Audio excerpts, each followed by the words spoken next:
Assalomu alaykum, Xorazmlik pazanda kanaliga xush kelibsiz va nihoyat Rossiyaga ham yetib keldik. Hozir mana aeroportdamiz. Endi uyimizga qarab yo'l olamiz. Kuyovim meni shunday ajoyib go'zal gullar bilan kutib oldi. Juda ham xursand bo'ldim. Menga atab gul olib qo'yganiga. Bunaqa qiladi deb o'ylamagandim. Bu Rossiyada qanday yashashadi oilalar borib deb juda ko'p fikrlilar, o'ylaydilar. Shuning uchun men yashash sharoitimni, qanday joyda yashashimni ko'rsatishni xohladim. Mana ko'rib turganingizdek, yangi gilamni olib to'shabdi. Kuyovim bizni kelishimizga, chunki farzandim pastdan og'ziga har xil narsalarni olib solib yuradi. Shuning uchun hali kichkina.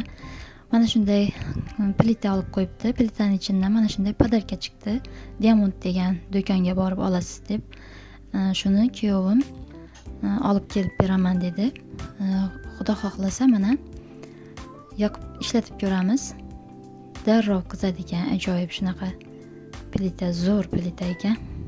Bu yerda hamisha Rossiyada narsa olsangiz, ichida hamisha podarkasi bo'ladi. Mana shunaqa kulon podarka qildilar olganimiz uchun.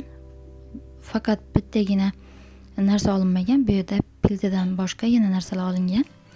Mana 14-fevral sevishganlar Din Valentin kuniga kuyovim atirgul bilan, Joy atirgul bilan Rafaella sovg'a qildi. Juda ham xursandman. Endi bularni Xudo xohlasa yaxshiroq parvarish qilishga harakat qilaman.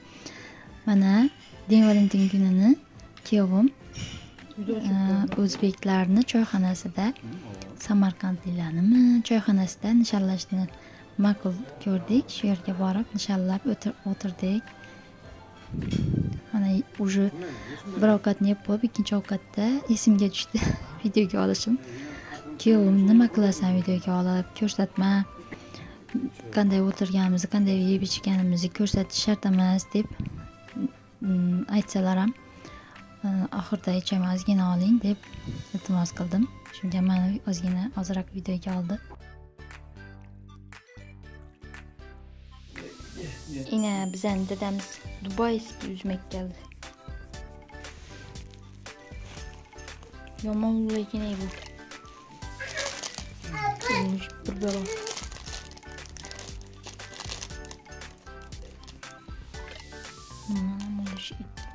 Bir yarım çıkarttı, bir yarım buldum çıkartacağım.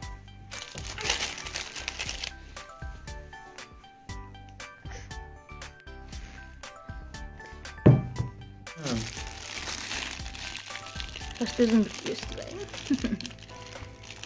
Dubayskiy üzümünü yiyip göremiz lazım. Oy dörtten. Bana. Bir böyle bir. Tuxum bo'lmaydi ekan dedingizmi? Havo.